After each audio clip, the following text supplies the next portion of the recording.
What is up, conscious monkeys? I hope everyone is doing wonderful today. We have a little bit of an off topic, not off topic, but out of the blue podcast that I felt called to create. And as you can tell by the title, it revolves around the recent decision with overturning Roe v. Wade and abortion. And so it is my objective in this podcast, this transmission, to help expand your mind a little bit in these times of unrest. Now, again, I'm going to try to tell you whenever I get into my personal opinion, but honestly, I don't know that I'll be putting any of my opinion into this. I, again, just kind of want to be able to give a higher level overview of what I see occurring and hopefully expand your mind with the vision of this entire fallout. So the first thing I think we should start out is division in itself. You know, stuff that we have talked about on this podcast before is the idea that of the law of one, which is kind of the idea that we're all one. We're all of one single entity consciousness. And what I personally feel so strongly in is that the powers that be, whether it's media organizations or political leaders, they derive their power from division. So if we become divided on an issue like this, on any political issue, but I'm going to use this one in particular, it mitigates our own power as a collective consciousness, as a collective people, all of it. So be very careful around certain rhetoric, I would say, that invokes division. And to even expand on this, keep this in mind whenever you might be confronted with someone spewing rhetoric which you disagree with. Because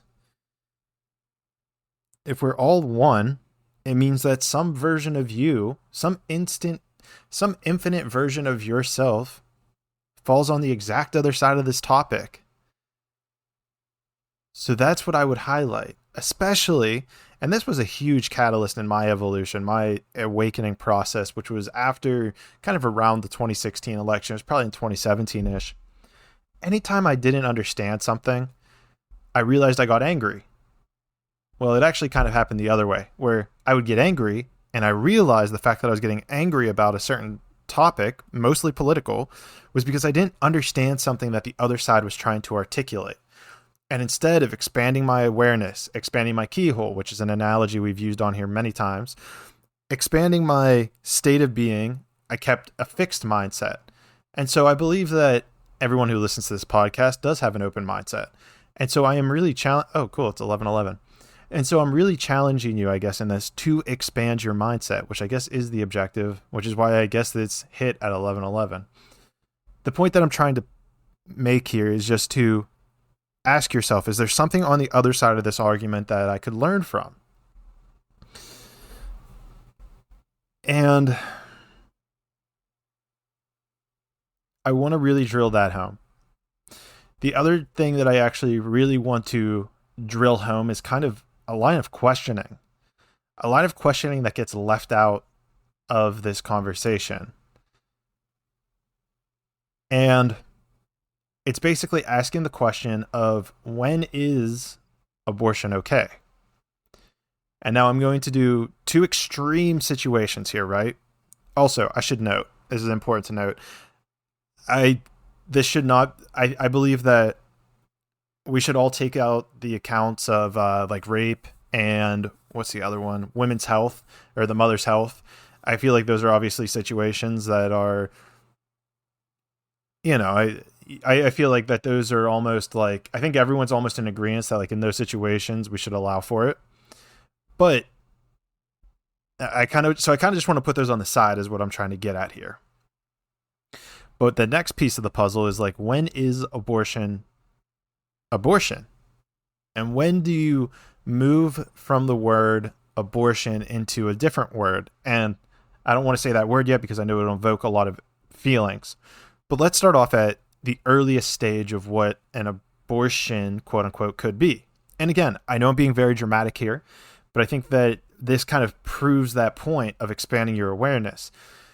So the most dramatic thing, and I've seen this, and this ties into the division where I've seen liberal women, some, I mean, this isn't all, this is not all, but without going into specific names, liberal women posting stuff along the lines of like, well, if you masturbate into if you jerk off and come, then, we should prosecute you for murder. And I think that's the most ridiculous thing in the world because, it's a natural human, let's say, fluid to keep the fluid moving. And I mean, you could expand that onto women as well, right? If you have an egg and you go through your whole cycle, that's a egg that we could have used, right? Sorry, that sounds wrong. That could have been a baby, right? So let's assume that maybe that's way too far. Let's just assume maybe that's too far. And maybe it's the instant. Let's start at the instant that the egg accepts the sperm into it, right? Let's say the instant that the semen penetrates the egg. The very first instant that comes to mind for me is plan B. So now, is plan B a part of the conversation? Should plan B be illegal? And again, these are just questions. I'm trying to expand your awareness of where we're discussing. So, in my opinion, I guess plan B would be the very first step in this. If we go all the way to the other end of the spectrum, I know I have seen, and I haven't been able to verify this. I actually didn't do much research on this, but hypothetically speaking, let's say the mom is able to abort the kid while she's in labor. But let's even go further than that, because maybe some people agree that she should. Let's even go further than that.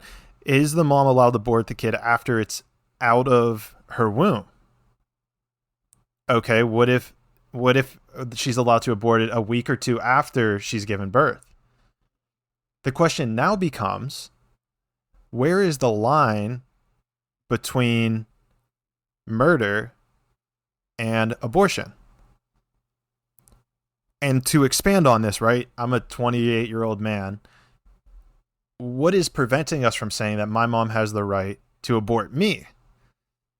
Do we grant women not women, but the mother, the sole propriety of whether or not they choose that they want their kid to be on this earth or not? And again, I know that is a very extreme position, and I'm just throwing it out there to expand your awareness. And my point is that we do not have a conversation around what point between the egg being fertilized and, let's say, 28 years old, do we consider it abortion and we consider it murder? And I believe this is where people from the right come from, is that they view it in the lens of murder. Liberals, or let's not say liberals, but people on the left tend to view it as a freedom of choice. And so where exactly is that line? Where's the line between murder and free choice?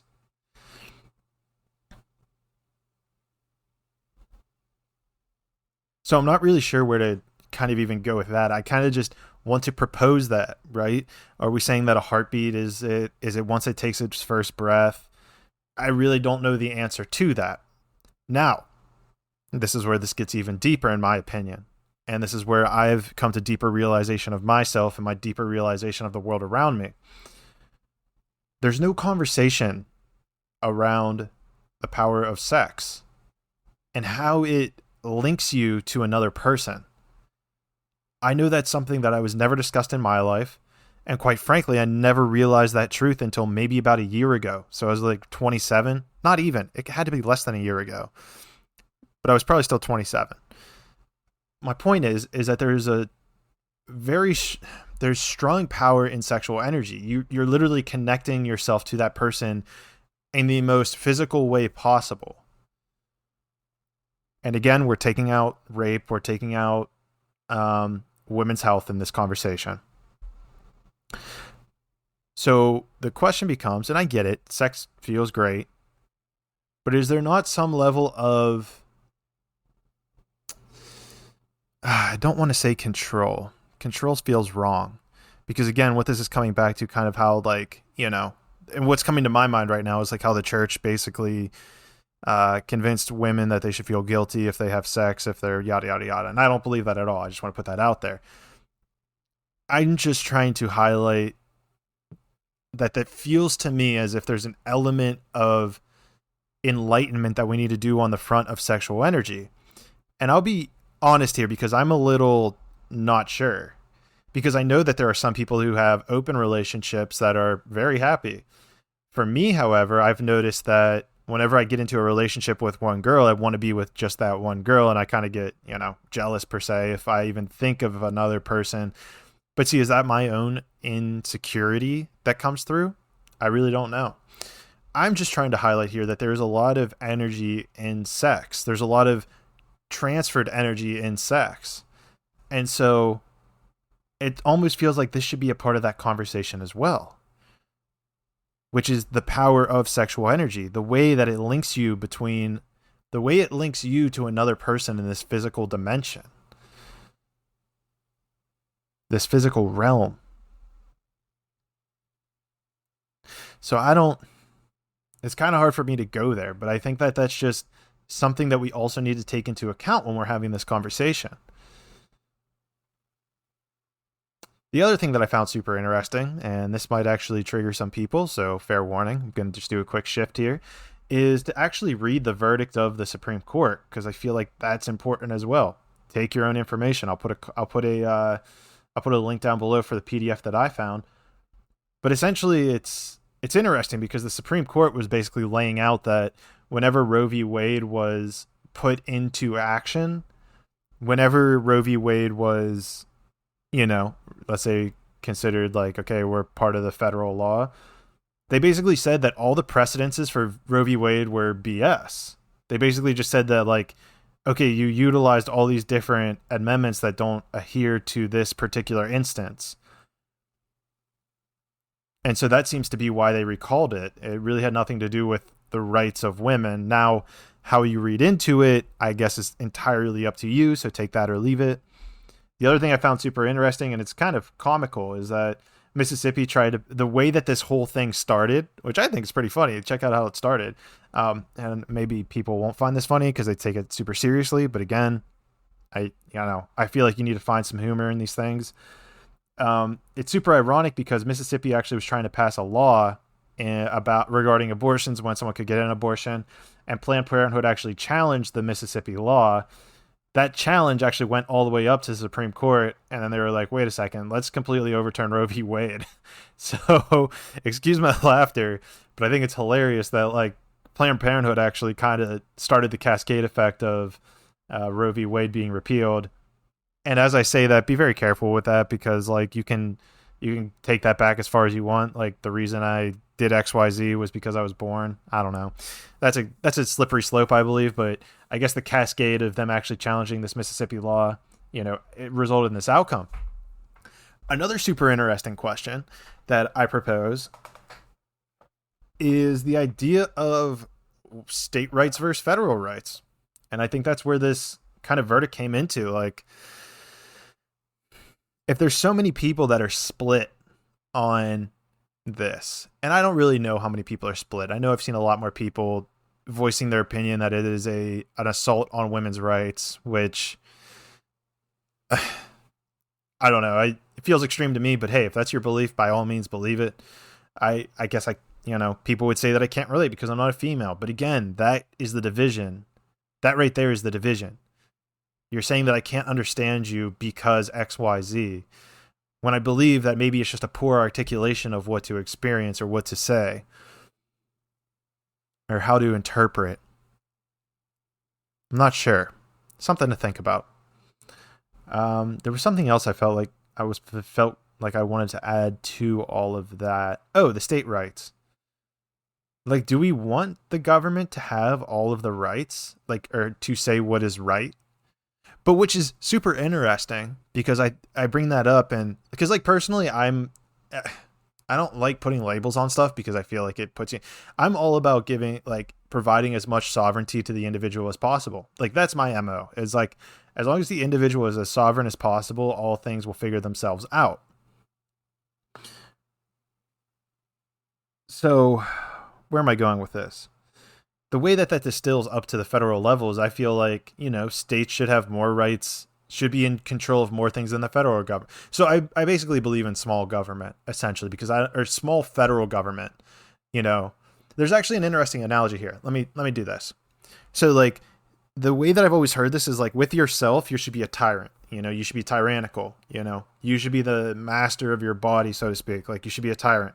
But then as it expands outward, the delegation changes. So now if you're in a family structure, so if I have a family, I don't have a family, but if I'm in my family, it becomes a little bit more like social. It's like, okay, we all want to like divvy up things evenly. Like we can do that. But then as you expand outward to more people, so the whole point is like population is dependent on how much structure you can give to an organization. So again, as I keep going with this, so me I need to be a dictator with myself. With my family, I need to be a socialist.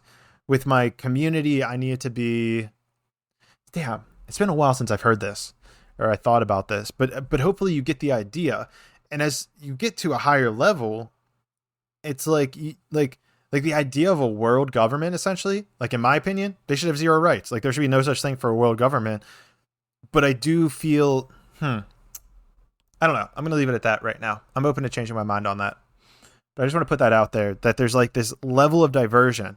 But see, this is where it gets interesting, is like, what about the idea of like slavery? It's like, okay, like we all agree slavery is wrong. Like we got to a place where we all agree slavery is wrong in the United States. So therefore we are not going to leave it up to the states to determine whether or not slavery is legal. And so we said, okay, cool. Slavery, no go. And like, so this is where it gets interesting, because if you look at it from the perspective of the world, slavery still exists. So if we created a world government, would the very first, would slavery, the illegality of slavery, even make it onto the world stage? I guarantee you would have a lot of countries push back on that, because you'd be surprised how many slaves actually still are in existence today, which is pretty depressing. But my point is that if so many people are divided on a certain issue, how do we know if it's right or wrong?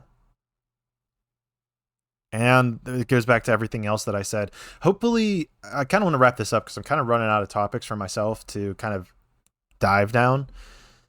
So hopefully this at least provided you an expanded awareness. I highly suggest you check out the Supreme Court document that I'm going to link below. Just guys, stay away from division, divisive talk, telling people that you can't understand because XYZ is only division. We are all one. So if somebody else is saying something that triggers you, if I said something that triggers you, likely there's something within you to explore even deeper. So use that as a catalyst to explore your soul at a deeper level. And if you're still listening to this, God bless you. Hope all is well. I love you all. Whether or not you agree with anything I've said, I didn't really even say anything opinionated, I don't think. I just want to ask questions. I want you to expand your mind based on it. And I'm down to have this conversation if someone feels passionate about it. Because I feel like maybe there's some things I'm missing here. I don't know. That's all I got for it. That's my opinion on it. That's my opinion on abortion and Roe v. Wade. So take it or leave it. As always, Conscious Monkeys, with that being said, I will see you all in the 6th dimension. Peace.